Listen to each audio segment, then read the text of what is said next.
it's very easy to say, I don't really know what my passion is. I was talking to somebody yesterday. I don't really know what my passion and my purpose is. We don't know until we experiment. Life is an experiment. It's trial and error.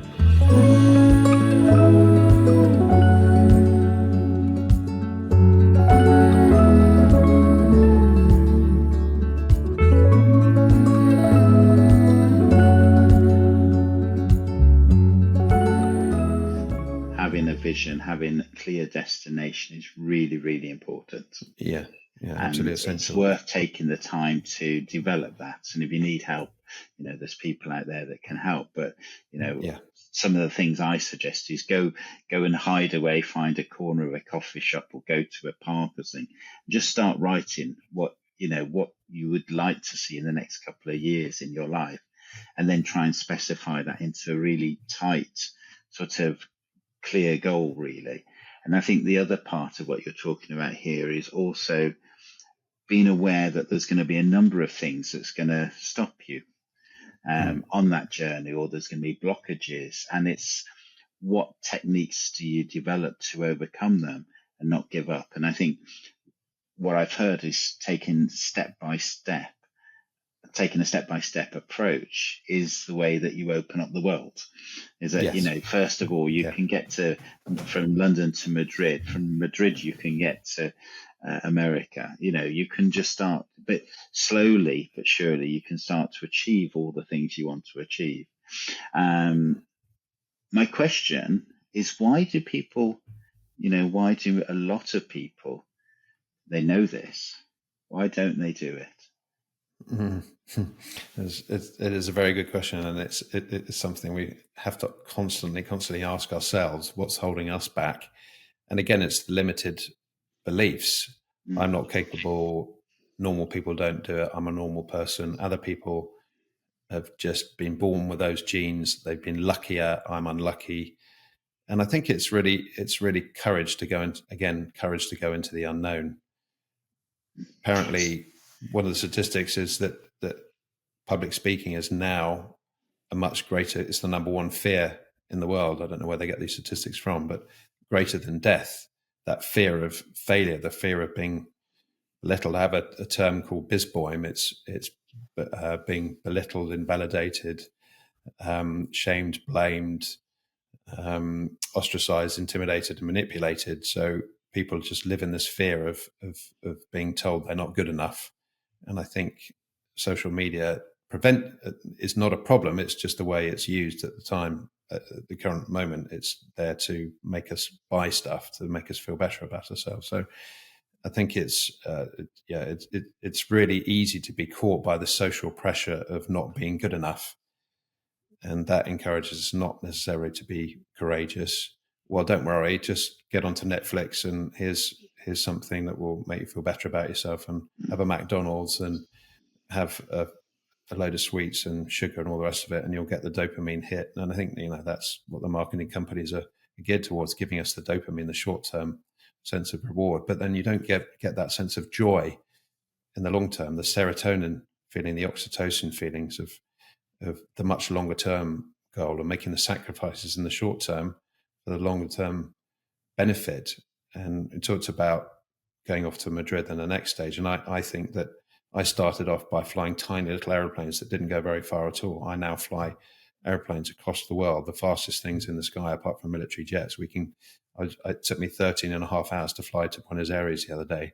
That's only because I built up my experience. My logbook of flying has got me to a stage now where I've gone through the trial and error, the trial and error, and the trial and error, and I've made plenty of errors, but that's given me the confidence to go to the next thing, and knowing that however much I plan in life to get off the runway of life, I've got to take a bit of a risk, and I am going to hit some thunderstorms, which I have done in real life. I got hit by lightning 4 times over the South China Sea. It really was an amazing metaphor for me. Wasn't expecting it at all.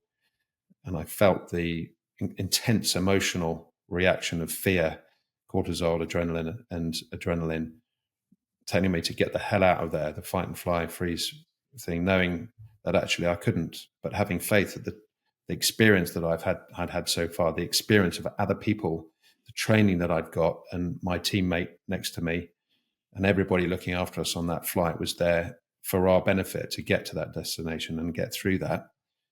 And having the faith that whatever is being thrown at you, however much the emotional turbulence is banging you around, and the lightning strikes of fear, doubt, uncertainty, exposure are striking us right in the eyes, to have faith that there's the most beautiful sunrise on the other side, which transpired for me to be the case in real life at 45,000 feet and over Indonesia. And we got on the ground on that particular occasion.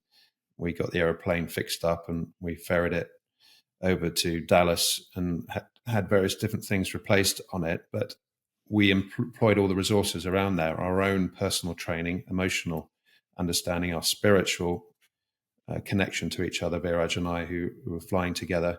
We got on the ground and got our maintenance guys to support us, all that spiritual, that social intelligence, that social resources. And we went on, we got ourselves patched up and we went on and continued on the journey of life.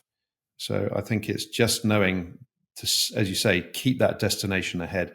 That's the beauty about coaching, as you well know, you've talked about this, is that it's very much forward thinking. What do we want to achieve in life? Whereas the standard therapies and counseling are fantastic and very, very valid, very, very important. But a lot of them are just trying to pull out stuff that's happened in the past.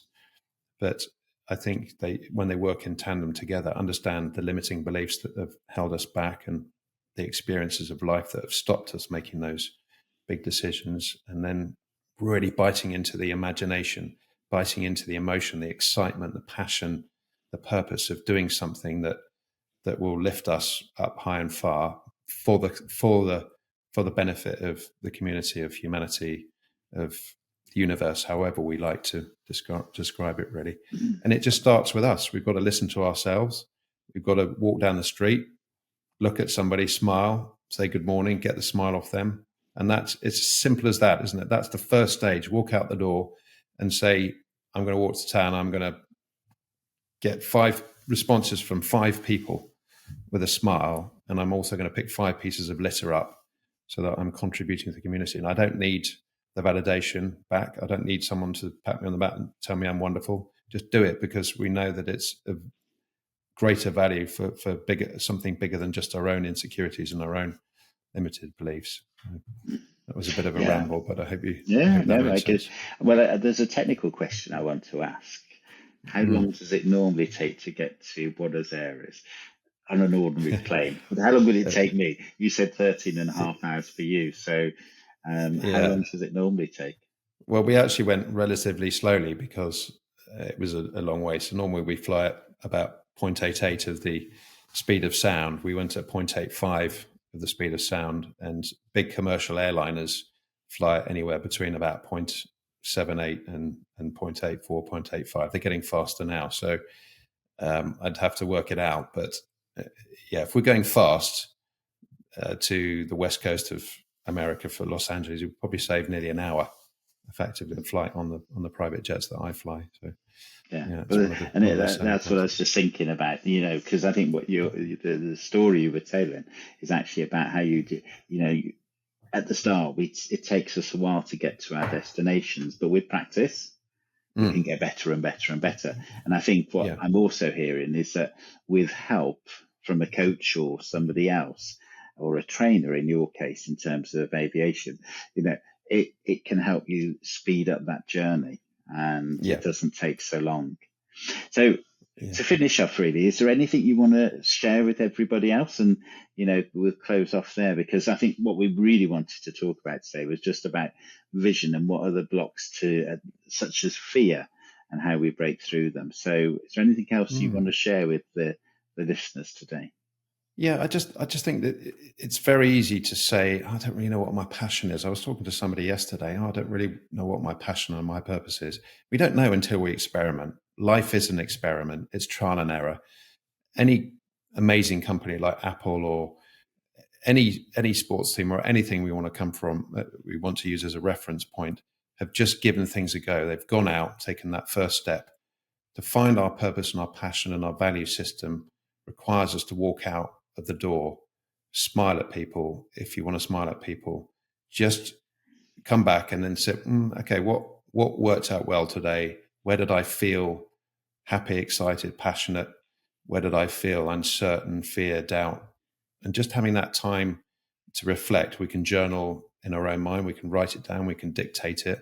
We can sing it. We can shout it. Whatever we want to do. But giving things a go and spending some time reflecting on it, which is the seat of emotional intelligence.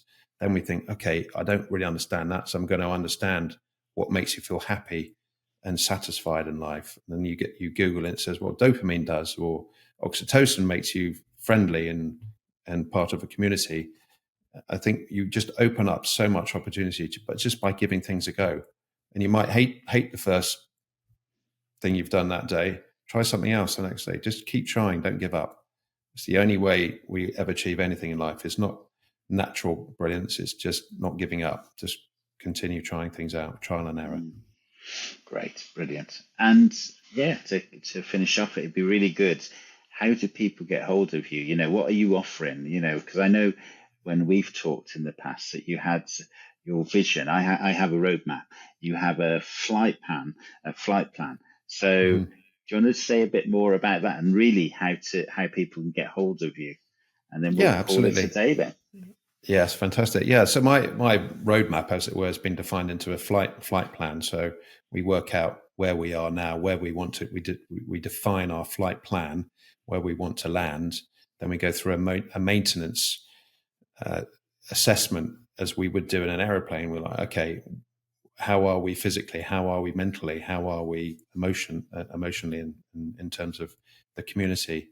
Then we think, well, what's going to fuel us up? What's our value system? What do we really want to get us charged up so that we can get on the runway of life and thrust those engines of passion and purpose forward, and just believe that we can take the risk to get into the air, and going through the whole understanding about communication, how we communicate with each other, how we continue up despite the fact that we might be hit by the thunderstorms of life, and and understanding that actually the landing down on that destination, that goal, is a split second. So it's not actually the goal or the destination that is of real value, but it's the journey.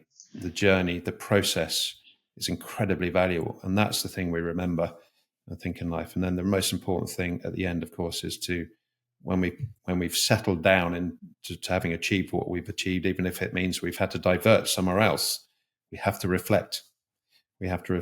So that's my flight plan. And I've got a website. It's www.benlefleming.com, and there are various bits to see there. There's some coaching offers, but there's a link there to book a free discovery call with me for 30 minutes, and we can go through some basic ideas of what someone might want to achieve, and they can work out whether they think I might be the fit for them. And there's no pressure. The last thing I want is to find somebody who I don't fit. I understand that we all need different coaches and mentors around. So I have a podcast called Uncovering the Aviation Mindset, which is not exclusive to the aviation world. It's just a metaphor for success in life, really. How do we develop the right mindset? And I've got a newsletter as well, which anybody who's interested can sign up to on the website too. So www.benlefleming.com. Brilliant, Ben. And yeah, I know you from a few years now, and all I'd say to anyone who's listening, that you're a really decent, honest, straightforward, talking sort of person who really is authentic and believes and really is passionate about helping another person. I know if I was ever stuck, I'd give you a call, because there's a sense of, I can't really explain it, but feel a sense of safety with you because of your very broad experience, and you bring a lot to the table, not just from the aviation industry, but from a personal journey yourself. I don't think, from listening to you, your journey hasn't been smooth. So, it's been a difficult journey for you to get to this point. So it's not, you can talk from the heart when you talk to other people. So that's great. And Thank you, David. That's me done today. So I should sign out here and wish everyone a really good day. All right.